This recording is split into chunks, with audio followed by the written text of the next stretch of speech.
పల్లె శివారు ప్రాంతాలు ప్రమాద ఘంటికలు మోగిస్తున్నాయి. శాల్తీలు లేపడం, గుట్టు చప్పుడు కాకుండా శవాలను శివారులో పడేయడం కామన్ అయిపోయింది. మంచికి పోతే చెడు ఎదురైతే ఎలా ఉంటుంది? తప్పురా అని చెప్పిన వాన్నే టార్గెట్ చేస్తే రియాక్షన్ ఎలా ఉంటుంది?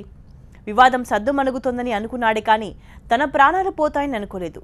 బట్ జరిగిందది. ఇంతకీ ఈ మర్డర్ వెనుక మిస్టరీ ఏంటి? పోలీసులు ఎలా ఛేదించారు? చీమను చంపినంత ఈజీగా సాటి మనిషిని చంపేస్తున్నారు. ఆస్తుల కోసమో కక్షలతోనే హత్యలకు తెగబడే దుర్మార్గులే కాదు, అకారణంగా మర్డర్ చేసే సైకోలున్న కాలమిది. ఏం చేసినా ఏం కాదనే ధీమా, తెగింపు ఇలాంటి దారుణాలకు దారితీస్తున్నాయి. ఇతను జట్రావత్ జగన్. రంగారెడ్డి జిల్లా మహేశ్వరం మండలం కొత్త తండావాసి. కొన్నేళ్ల క్రితం శివారులో 2 ఎకరాల భూమి కొన్నాడు. కాలం కలిసి రావడంతో అదే పొలంలో ఇటుకబట్టి వ్యాపారం చేస్తున్నాడు. వరిసాకు చెందిన కొంతమందిని పనిలో పెట్టుకున్నాడు. వచ్చే సంపాదనతో కుటుంబాన్ని నెట్టుకొస్తున్నాడు. అంతా బాగానే ఉంటుందనుకున్న టైంలో పనివాళ్లతో జగన్ కు స్వల్ప వాగ్వాదం జరిగింది. ఆ కొద్ది రోజులకే జగన్ ఇలా దారుణ హత్యకు గురయ్యాడు. జగన్ రోజులాగే గత నెల 20న ఇటుకబట్టీల దగ్గరకు వెళ్లాడు. అయితే బార్కమధ్యలోనే గుర్తు తెలియని వ్యక్తులు బండరాయితో మోది కత్తులతో దాడి చేసి చంపేశారు. జగన్ హత్యతో ఊరంతా ఉలిక్కిపడింది. జగన్ రక్తపు మడుగులో పడి ఉండడం చూసి భార్య, పిల్లలు గుండెలు బాదుకున్నారు. ఇది ఖచ్చితంగా వరిసాకు చెందిన పనివాళ్ల దుర్మార్గమేనని ఆరోపించారు. ఓ వివాదంలో తన భర్తను చంపేస్తారని బెదిరించారని, చివరకు అన్నంత పని చేశారని విలపించిందామె.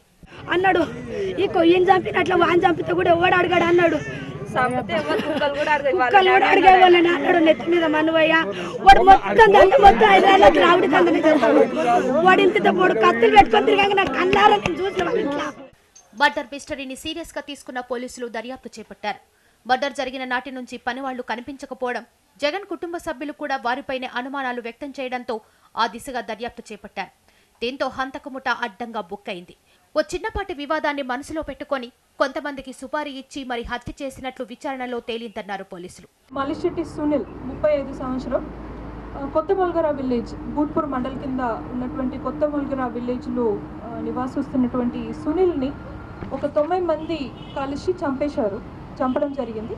ఆ కేసులో మనము ఈరోజు ఒక 5 మందిని కస్టడీకి తీసుకోవడం జరిగింది. ఈ కేసు ఎట్లా అంటే ఇప్పుడు కొన్ని రోజుల నుంచి బ్రదర్స్ మధ్యలో వాళ్ళ ఊర్లోనే ప్రాపర్టీ డిస్ప్యూట్స్ జరుగుతుంది. ఇదే సంవత్సరం ఫిబ్రవరి మంత్లో భూత్పూర్లో కూడా ఒకటి కేసు రిజిస్టర్ చేయడం జరిగింది.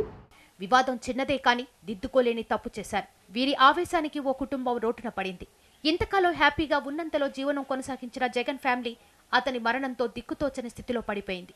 హత్యలో మొత్తం 9 మంది పాలు పంచుకున్నారు. కానీ వీరిలో 5గురు మాత్రమే పట్టుబడ్డారు.